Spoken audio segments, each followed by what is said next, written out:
পানগুছি নদীতে সেতু ৫ লাখ মানুষের এখন স্বপ্ন নয়, বাস্তবতার পথে।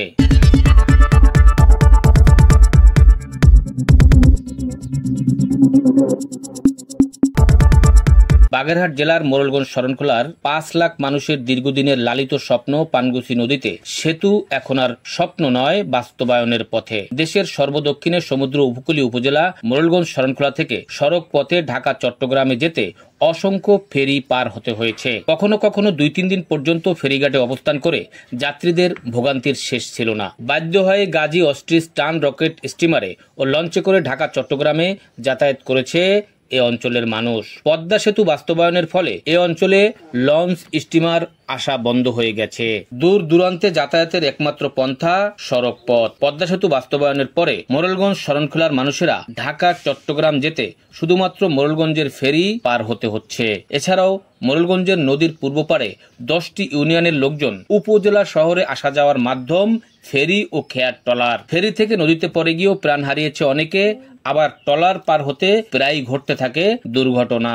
এ দুর্ভোগ লাঘবে প্রয়াত সংসদ সদস্য ডাক্তার মোজাম্মেল হোসেন পানগুছি নদীতে সেতু নির্মাণের জন্য সংসদে প্রস্তাব আনেন। ফলে সড়ক পরিবহন ও সেতু মন্ত্রণালয় বিষয়টি আমলে নিয়ে ২০১৫ সালের ৩ জুলাই সেতু নির্মাণের সম্ভাব্যতা যাচাইয়ের কাজ শুরু করে। তখন এ অঞ্চলের মানুষের মনে আশার আলোর প্রতিফলন ঘটলেও কালক্ষেপণে মানুষ নিশ্চুপ হয়ে যায়। এরপরেই ঘটে গেল এক মর্মান্তিক দুর্ঘটনা। ট্রলারে করে এ নদী পার হতে গিয়ে ২০১৭ সালের ২৮শে মার্চ ট্রলার ডুবিতে এ অঞ্চলের ১৯ যাত্রী প্রাণ হারায়। ক্ষোভে ফেটে পড়ে এ অঞ্চলের মানুষ। ব্যানার, ফেস্টুন, প্ল্যাকার্ড নিয়ে পানগুছি নদীতে সেতুর দাবিতে মানববন্ধন সহ বিভিন্ন কর্মসূচি পালন করেন। এর পরিপ্রেক্ষিতে তৎকালীন সংসদ সদস্য প্রয়াত ডাক্তার মোজাম্মেল হোসেন এই অঞ্চলের মানুষের দাবি পানগুছি সেতু বাস্তবায়নে কাজ শুরু করেছিলেন ঠিকই, কিন্তু মহান সৃষ্টিকর্তার ডাকে সাড়া দিয়ে তিনি চলে যান পরপরে। তার মৃত্যুর খবরে ছুটে আসেন বাগেরহাট ১ আসনের সংসদ সদস্য শেখ হেলাল উদ্দিন। তিনিও সমাবেত লোকজনের উদ্দেশ্য বলেন, প্রয়াত ডাক্তার মোজাম্মেল হোসেনের স্বপ্ন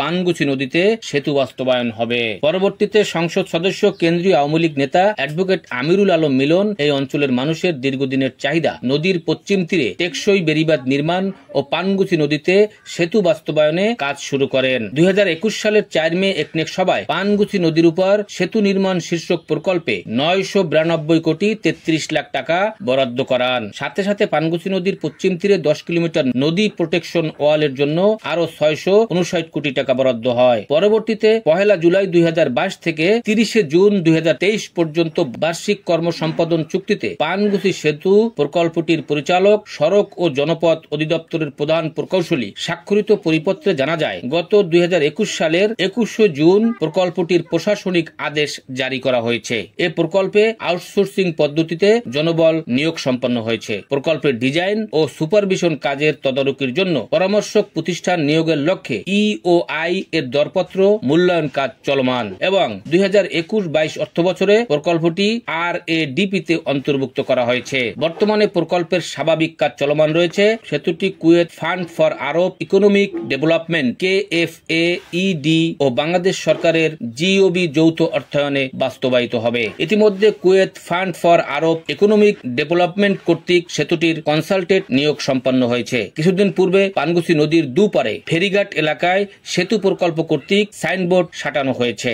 এদিকে সেতু প্রকল্পের কাজটি ধীর গতিতে চলমান থাকায় পুনরায় বাগেরহাট ৪ আসনের বর্তমান সংসদ সদস্য HM বদিউজ্জামান সোহাগ কাজটি দ্রুত বাস্তবায়নের জন্য চেষ্টা চালিয়ে যাচ্ছেন, যার প্রেক্ষিতে ৮ মে সেতুর মাটি পরীক্ষার কাজ শুরু হয়েছে। বাগেরহাট সড়ক ও জনপথ বিভাগের নির্বাহী প্রকৌশলী মোহাম্মদ ফরিদ উদ্দিন জানান, বর্তমানে নদীর দুপারে মাটি পরীক্ষার কাজ চলছে। এরপরেই শুরু হবে সেতুর ডিজাইনের কাজ ও জমি অধিগ্রহণ সহ বিভিন্ন প্রক্রিয়া সম্পন্ন করে এবছরের শেষের দিকে পূর্ণাঙ্গ দৃশ্যমান কাজ শুরু হবে। দৈনিক দক্ষিণ বার্তা, মোরেলগঞ্জ।